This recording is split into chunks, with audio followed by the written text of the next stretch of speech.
ရှင်မြမေကွန်မေရှောက်ခွင့်ပြုပါရှင်မြယဟန်တော်များသွေးလှူကောင်းပါသလားဗျာတွေးလှူကောင်းတယ်ဆိုတာကဒုက္ခရောက်နေတယ်ဆိုလို့ရှိရင်တော့ရတာပေါ့နော်သူဟိုဒီကတော့လှူတယ်ဆိုတဲ့နေရာမှာဘယ်သူ့ကိုလှူမှာလဲဆိုတဲ့ပြဿနာပေါ့ကိုရဟန်းအချင်းချင်းလှူတာတော့ဘာမှပြဿနာမရှိဘူးလေလူတွေကိုလှူမယ်ဆိုလို့ရှိရင်တော့လူတွေနေနဲ့ဒုက္ခရောက်နေလို့အကြောင်းတိုက်ကိုလာလှူခိုင်းတယ်ဆိုရင်ဒါဒုက္ခတယ်လေဒုက္ခတယ်ဆိုရင်သူတို့ပေးကောင်းတဲ့ထဲမှာပါတယ်အဲ့လိုဆိုရင်တော့ဒုက္ခရောက်နေလို့သွေးလာလှူခိုင်းတယ်ဆိုတော့ပေးလို့ရတာပေါ့တကူးတကာကြီးဟိုသွေးလှူဖန်ကိုတွားပြီးတော့လှူတာမျိုးကြတော့နည်းနည်းစဉ်းစားကြည့်ရဖြစ်ပါတယ်ဟိုတန်ခါအတွက်တီးတန့်လှူတယ်ဆိုတော့အတက်ပြောအစကတည်းကဒီသွေးလှူတာတန်ခါအတွက်ပါတော့ပြောခဲ့ရင်တော့တမျိုးပေါ့နော်အဲ့လိုမျိုးမဟုတ်ဘဲနဲ့သူကတကူးတကာကြီးသွေးလှူဖန်တွားပြီးတော့လူတွေတက်ကိုယူစုပြီးလှူတယ်ဆိုရင်တော့ဒါကုလဒုသနာသဘောတွေဖြစ်သွားနိုင်တာပေါ့နော်မိစ္ဆာជីဝသဘောတွေဖြစ်သွားနိုင်တယ်အဲ့တော့ဒုက္ခတဲ့အနေနဲ့အเจ้าမှာလာလှူခိုင်းတော့လှူပေးလို့ရပါတယ်ရှင်မြမေကွန်မေရှောက်ခွင့်ပြုပါရှင်ဗျာအရှင်ဘုရားเจ้าမှာကိုရင်တွေအများကြီးတွေ့ရပါတယ်ဗျာတန်ခါအပါလဲ900နီးပါးရှိရလို့လည်းသိရပါတယ်ဗျာအရှင်ဘုရားအနေနဲ့ကိုရင်လေးတွေကိုပြုစုပုံနဲ့ကြောင်းတိုက်တန်ခါထိမ့်သိမ့်ပုံလေးတွေကိုသိပြရစီဗျာဦးဇင်းတို့เจ้าမှာကတော့တန်ခါစလက်ခံကြတဲ့ကကန့်သက်ချက်မှာထားတာနံပါတ်1ချက်ပေါ့နော်ဟိုအသက်ဘယ်လောက်လို့နော်ဟိုစားပြန်တာဘယ်လောက်ရရမယ်လို့လက်ခံတာမျိုးမရှိဘူးလေတော်စာစံတော်တော်များတော့အသက်တွေပါတယ်ကန့်သက်တယ်ဝါတွေပါတယ်ကန့်သက်တယ်နောက်ပညာရေးရှင်းတွေကန့်သက်တယ်ဟိုစားဘယ်လောက်ရမှလက်ခံမယ်ဆိုတာမျိုးတွေပေါ့ဦးဇင်းတို့ကြတော့အဲ့လိုမျိုးတွေမထားတော့ပါဘူးအားလုံးကိုဘုရားရှင်လက်ထက်ကအတိုင်းပဲလွတ်လွတ်လပ်လပ်ပါပဲအဲ့လိုလွတ်လွတ်လပ်လွတ်လိုက်တဲ့အခါကျတော့ဟိုကောင်းတဲ့ပုဂ္ဂိုလ်တွေလည်းပါလာတယ်တော်တဲ့ပုဂ္ဂိုလ်တွေလည်းပါလာတော့မကောင်းတဲ့ပုဂ္ဂိုလ်တွေလည်းပါလာတတ်ပါတယ်ဟုတ်တယ်ဦးဇင်းတို့ကမရွေးတော့ဘူးလေမလက်ခံလိုက်တာအဲ့တော့ရွေးတယ်နဲ့မရွေးတာဘာကွာမကောင်းလဲလို့မင်းအားသာကြတဲ့ချက်တော့ရှိတာပေါ့မရွေးတဲ့ခါကျတော့စာချဘုန်းကြီးတွေမှာကျောင်းလိုက်တာဝန်ခံပုဂ္ဂိုလ်တွေမှာအလွန်ပင်ပန်းပါတယ်ဟုတ်တော့ဒီလာတဲ့မြအားလုံးကိုကျွန်တော် train ရတော့မှာလေကို့မှာအကုန်သင်တန်းပေးရတဲ့တာဝန်ရှိတယ်အဲ့တော့ဦးဇင်းတို့ခံယူချက်ကတော့လာကျင်တဲ့လူလားငါတို့ပုံစံသွင်းမယ်ခံနိုင်တဲ့ပုဂ္ဂိုလ်ကြံခဲ့လိမ့်မယ်မခံနိုင်တဲ့ပုဂ္ဂိုလ်ထွက်သွားလိမ့်မယ်ဒီခံယူချက်နဲ့ဦးဇင်းတို့အပင်မဲခံတယ်တပည့်တွေကိုလည်းဒီလိုပဲဦးဇင်းတို့ပြောတယ်ဒီတို့ရဲ့မူဝါဒကတို့စာချဘုန်းကြီးနဲ့အပင်မဲနဲ့ခံတဲ့နေစနစ်ပဲနော်အဲ့တော့အလွန်အပင်မဲခံရတယ်အလွန်အနစ်နာခံရတယ်အချိန်လေးအများကြီးပေးဆက်ရတယ်အဲ့ထဲကဦးဇင်းတို့ကောင်းတွေကိုရွေးထုတ်တာပေါ့နော်အဲ့တော့တော်တော်ဟိုဆရာတော်ဒီကျောင်းတဲ့တော်တော်များကတော့ဒီလူတော်တွေကိုတခါတည်းတန်းရွေးလိုက်တာပေါ့နော်။ကျောင်းဝင်ကလေးကလူတော်ရွေးတာနော်။ဘလို့အရေးချင်းရှိမှလက်ခံတယ်ဆိုတာမျိုးပေါ့အသက်ကဘလောက်နော်ပညာရေးချင်းကဘလောက်ဆိုတာမျိုးရွေးပြီးလက်ခံတာကဲလူတော်တခါတည်းရွေးလိုက်တာပဲ။အဲ့ခါကျတော့ဦးဇင်းအားနာသွားတယ်ဦးဇင်းကနော်။တချို့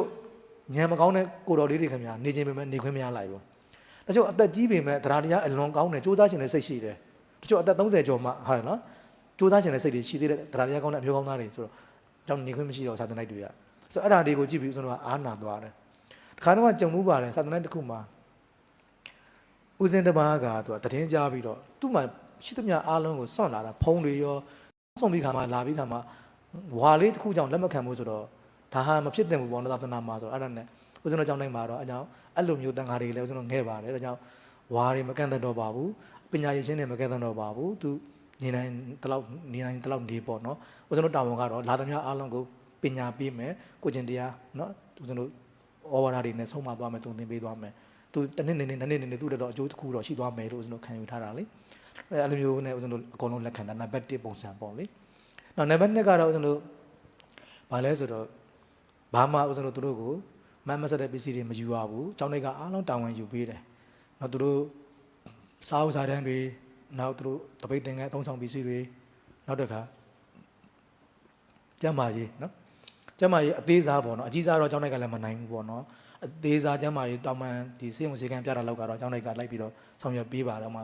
မျက်စိစေကံပြတာတော့မျက်မှန်တို့ဘာလို့ကျောင်းတိုက်ကစီစဉ်ပေးပါတယ်လူချင်းရှိရင်တော့လူချင်းလုပ်ပေးတာပေါ့နော်လူချင်းမရှိရင်တန်ကြီးကပေါ့နော်အဲ့လိုမျက်မှန်တွေဘာတွေစီစဉ်ပေးတယ်သွားနှုတ်တာတို့ဘာလို့စီစဉ်ပေးတယ်အသေးသုံးပေါ့နော်အသေးသုံးကိစ္စတွေကျမ်းမာရေးကိစ္စတွေလည်းကျောင်းတိုက်ကဆောင်ရွက်ပေးပါတယ်အကြီးစားသိန်းရာနဲ့ရှိမဲ့ဟာမျိုးတော့မလုပ်ပေးနိုင်ဘူးပေါ့ဒါတွေရတော့လေအကြီးစား operation လုပ်မဲ့ကိစ္စတော့ကျောင်းတိုက်ကတော့မလုပ်ပေးနိုင်အဲ့တော့မူလမိဘဆရာသမားတွေကိုပဲအကြောင်းကြားပြီးတော့အဲ့ဒါကိုပြန်ပြီးတော့အဲ့ဒါမျိုးကြတော့လေပုံမှန်အသေးသုံးဟိုချက်ကျိုးလက်ကျိုးဖြစ်တာတွေဆိုရင်လည်းကျောင်းတိုက်ကပဲအလုံးဒါဆရာဝန်တွေနဲ့စီစဉ်ပြီးလုပ်ပေးရတာပေါ့နော်ဆိုလိုတာက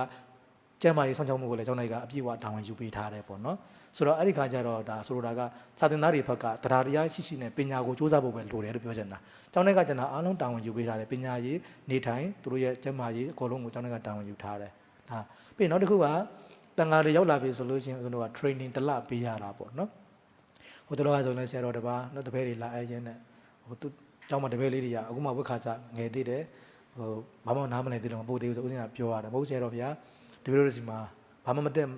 က်လဲအဲ့လိုရပါတယ်ဘာလို့အားလုံးကျောင်းထဲကိုရောက်လို့ရှိရင်သင်တန်းတက်ရပါတယ်ပေါ့နော်သင်္ကန်းအဝတ်အယုံတွေကအစအကုန်သင်တန်းတက်ရပါတယ်တစ်လလောက်တက်ရပါတယ်ပြီးမှတန်ခါအဟောင်းနဲ့ရောပြီးတော့ထားပါတယ်ဆိုတော့ဆရာတော်ကြီးကသဘောကျပြီးတော့ဟောအဲ့လိုလားအဲ့လိုဆိုငါလာအပ်ပါမယ်ဆိုတော့ဆရာတော်ကြီးကသူကိုရင်လေးတွေအများကြီးရှိတယ်ပေါ့နော်အဲဆိုတော့ဆရာတော်ကြီးတွေအဲ့လိုပေါ့နော်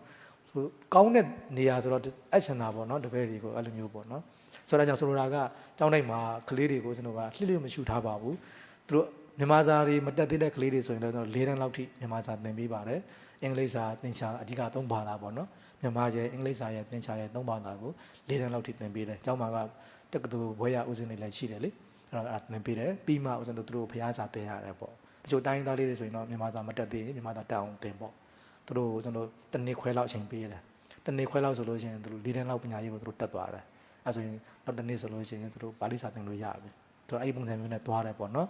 အဲ့တော့နောက်အာမခံဆရာစနစ်ကတော့အဓိကအကြဆုံးပေါ့အနိကဆရာပေါ့ဦးဇင်းတို့တန်ခါအခု900လောက်ရှိတယ်စัจ जा ဘုန်းကြီးက25ပါးလောက်ရှိတယ်အဲ့တော့စัจ जा ဘုန်းကြီး25ပါးနဲ့တန်ခါ900အချိုးစားဘယ်လိုမှမကိုက်ညီဘူးအဲ့တော့ဦးဇင်းတို့စနစ်ကစัจ जा ဘုန်းကြီးထက်အဆောင်မူအာမခံဆရာတွေကအဓိကကြတယ်အာမခံဆရာတွေကကိုယ့်တစ်ဖက်9ပါးနိုင်5ပါး10ပါးနိုင်10ပါးယူရတယ်နော်ယူရပြီးတော့ကိုယ့်တစ်ဖက်လေးတွေကိုအနိကသင်သွန်ဆုံးမဩဝါဒပေးပြီးတော့ထိန်းရတယ်အဲ့ဆိုဦးဇင်းတို့စัจ जा ဘုန်းကြီးတွေအများကြီးတက်တာသွားတယ်အဓိကအဲ့စနစ်ကအဓိကပဲဆိုတော့ကတပည့်တွေလာပြီဆိုလို့ရှိရင်ဒီကြောင်းတိုင်းမှာအတိမရှိတဲ့ကိစ္စမရှိတချို့ကအတိမရှိတော့မအရဲဘူးသူပြောမဟုတ်အတိမရှိလဲအဲ့လိုရတယ်ဘာဖြစ်လို့တန်ခါတစ်ပါးရောက်လာပြီဆိုလို့ရှိရင်ဆိုလို့စัจ जा ဘုန်းကြီးတွေကဒီကိုရင်ကိုသင်လျော်တဲ့ဦးစင်တစ်ပါးပါးစီမှာအပ်ပေးရတယ်အဲ့တော့အဲ့ဒီကိုရင်အတွက်ကိုဦးစင်တို့ကဲကိုညီကိုလိုပဲပေါ့နော်ဆောက်ချောက်ပေးရတာပေါ့အဲကြောင့်ကို